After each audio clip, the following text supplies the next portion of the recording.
Hello everyone, this is David Marklane. In this video, I'll be translating and summarizing the latest Urdu broadcast by Shahbaz Gill to make it accessible for our English-speaking audience. Let's go through the key developments and insights in Shahbaz Gill's words. Among the most important news so far, a clear and direct message from Imran Khan has come, addressed to Field Marshal Asim Munir and to the nation. And the question many of you often ask, when will Imran Khan be released from jail, has now been answered not by someone else, but by Imran Khan himself. We'll talk about that. Then we'll discuss, will Field Marshal Sahib remain Field Marshal, or will he soon take on the role of President or another official position? Because now this doesn't seem to be a matter of choice but of necessity. We'll explain why it's become a necessity. Yesterday, we quoted a line from Kareena Kapoor's film Jab We Met, where she famously said, "Main apne favorite hoon, I am my own favorite." It seems that even Justice Hilali Sahiba of the Supreme Court may have seen that movie, because the same sentiment has reached the court.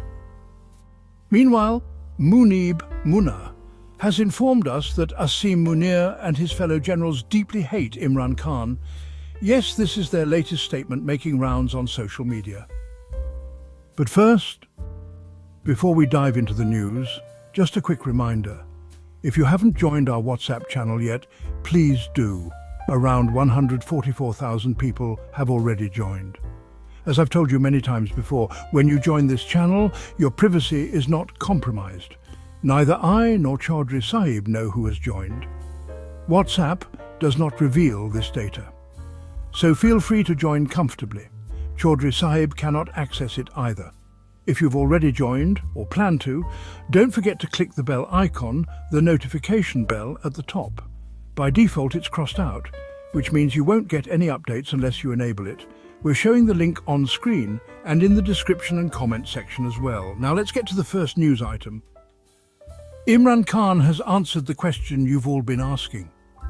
When will he come out of jail? He said, "I am not willing to submit or pledge allegiance to today's Yazidi regime, even if I have to remain in jail for the rest of my life." This means Imran Khan will not make a deal to get out. If he made a deal, he could be out tonight, but he refuses to do that. People who've met him after release say Imran Khan seems fresher than ever. Yes, maybe he looks fresh, but inside prison, the hardships he's facing are extreme. No previous political prisoner in Pakistan has been treated like this. Why? Because earlier enemies, despite being opponents, had some level of honor. But this current enemy? They do things like cutting off electricity to women's cells.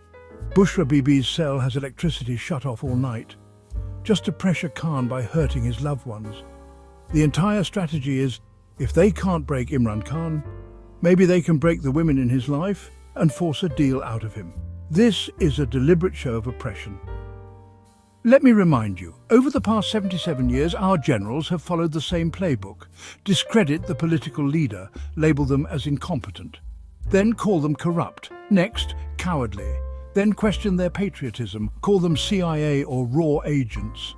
Even Fatima Jinnah wasn't spared. Finally, attack their character and faith. These 5 attacks have been used against Imran Khan too, but none of them have stuck. Now the only thing left, try to portray Imran Khan as a coward. Break the nation's pride in their leader. This is why they're so harsh, to pressure him into signing a deal. You often ask, when will he come out? The answer is, if he agrees to a deal, he'll be out tomorrow. If not, there are only 2 ways. God softens the heart of General Sahib. Divine intervention, or the people rise up using their constitutional and legal rights through peaceful protest. Just asking the question while sitting at home won't help. Now you might ask Gill Sahib, are you even protesting yourself? Fair enough. Maybe I'm not on the street, but I am raising my voice. You can too. Expose and shame those responsible. For example, the 5 judges now attacking PTI's reserved seats. Look up their relatives, respectfully reach out and explain what these people are doing. No need for vulgarity. Some of them are women, some elderly. But do reveal their true characters. Social boycott is essential now. If you believe Imran Khan is standing on principle, then you must stand too. I'm not asking you to grab sticks and march in the streets. I'm saying do what is within your means. Ask your conscience, have I done enough? If yes, great. If not, do more. Imran Khan has also said, those who are playing both sides, trying to please us and them, we can see you. We know who you are. Your treatment is coming. He's calling for party elections, to empower workers, to give positions of leadership to grassroots members. Regarding the May 9th case, he said, it's a half-hour case. Release the footage. The case will end in 30 minutes. He also said, for months, they haven't given him new books, only books he's already read. He's not allowed to speak to his children. Visits from his wife, sisters and political companions are being denied, even in violation of court orders. He's being kept in a hot furnace-like cell, unlike past prime ministers like Nawaz Sharif, who stayed in luxurious quarters. He described this as injustice and listed all the hardships his party is facing, including unfair treatment by the courts. He ended by telling the nation and his supporters to prepare for peaceful protest. I'm not getting out by making a deal. Even if I have to spend the rest of my life in jail, I will not compromise.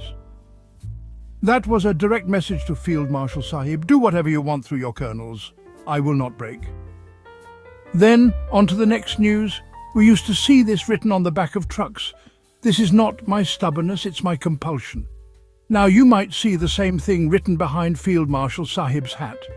Will he now try to become president? Or fully take power into his own hands? You may ask, why would he need to when he already controls everything? Just like Saddam Hussein had a prime minister, but real power was his.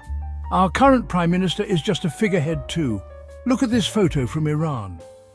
The religious leader is seated at the head, next to him the Iranian president, and next to him the Pakistani prime minister. But farther along the line, you'll see the army chief seated among regular ministers. He was not seated as an equal to the head of state, and perhaps that's bothering him. That's today's picture of power dynamics. In Pakistan, the system itself is like this. How many guards do you have? Security is not just about protection, it's a status symbol. How many cars are in front of you? How many behind you? Where is your seat? What number is it? Especially if you are from the military. There, the whole system revolves around it. Someone who is even an hour senior to you will say, call me sir. Yes, ask any military officer. So politics and the military are very different. In politics, your colleagues might be very senior, but still, you don't say yes sir and no sir. After my leader, I won't treat anyone else like that. But General Sahib has a different training. When he was a captain and didn't salute a major properly, he'd be punished. Then he became a major, then a colonel, then a brigadier, and finally a major general. So all his life was about status, who is above, who is below. It's all about timing and rank. Let me give another example. Sorry, I'm a professor, so I speak in examples. Many of you may get annoyed that I talk too long. That's just my personality. Bear with me. If you ask someone in America how far New York is from DC, they'll say 4.5 hours. It depends on where you're coming from. They don't talk in miles or kilometers. Time is the currency there. In Pakistan, people might still use kilometers, but in Faisalabad, back in the day, everything was measured in fare. It costs 1.5 rupees. Because it's a business city, everything was about money. So for generals, their currency is designation. Where is their seat? Who salutes whom? Their whole life is spent on these distinctions, not like politicians. When I was released from jail, we had a government in Punjab. Police had put a protocol car in front of mine. A friend of mine from America said, Gill Sahib, God has been kind. Look, police is now leading you. I said, don't take this too seriously. These same police were chasing us inside the jail. This is what life is like for politicians, ups and downs. But for generals, once they reach a designation, they treat others as junior, as inferior, because they were treated that way themselves. So they carry that mentality. It's not a matter of stubbornness, it's necessity. That's why you see issues over seating. General Sahib wants to sit next to the Prime Minister, not below. Even though he holds the real power, the stick is still in his hands. If a Saddam Hussein-style model comes to Pakistan, then General Sahib would sit equal to the president. or even above the Prime Minister. This isn't criticism, this is how their entire mechanism works. Now they're trying to grab power again. Now, regarding PTI's reserved seats, the preparation to take them away is complete. A Supreme Court bench ruled that these reserved seats belong to PTI. They directed 39 or 40 independents to join PTI, and based on that, those seats were allotted. But Chaudhry Sahib didn't want to give them. So what did he do? He dismissed that entire bench. Normally, a review appeal is heard by the same judges, but he replaced all of them, formed a new bench, and now they're asking strange questions. Whether the coalition was real or not, was it a registered party, etc. Clearly, Chaudhry Sahib gave instructions, and now we're seeing strange behavior in the courts. We even mentioned yesterday, just like in the movie Jab We Met, when Kareena Kapoor said, "I'm my own favourite." You remember the smile, right? Well, our respected sister, Justice Hilali Sahiba, seems to be doing the same thing. She deliberately asks off-topic questions, laughs, smiles, blushes and flirts. It really feels like a Jab We Met scene is happening in court. The short order of the Supreme Court said, "You are a political party, come back." Only 8 pages, can you believe it? If you know Hilali Sahiba, maybe write her a letter. She's a lady, she's a judge, so, stay respectful. But let her know she's playing a very negative role in Pakistan's history. If you know her relatives, tell them too. If you don't name and shame, well, nothing will change. I told you this a year ago. They have no fear of God. If they did, would they treat Imran Khan, his wife, his sisters, Yasmin Rashid like this? They've interpreted religion to suit themselves. And as for law, it's their personal servant. They've changed benches, judges, everything. So now the only tool you have left is social protest. Don't attend their weddings, boycott their event halls. That's the only way. Otherwise, if you think, why should we do anything? Imran Khan did nothing for us, then you're also justified. Do what you like, but these seats they won't give them. Justice Mandakale has made that clear. So has Justice Mazhar and Justice Shahid Bilal. They're not giving PTI anything. I don't know why they're wasting time. Lastly, Munib Farouk said that top military generals hate Imran Khan. This isn't an analysis, it's news. In other words, it's the ISPR's narrative. Tomorrow, they'll deny being political. But today, their people are choosing which political party to support, and at the same time, they want national unity. Think about what we're demanding and what we're doing. At the OIC summit in Jakarta, Pakistan's anti-India proposal on Kashmir failed.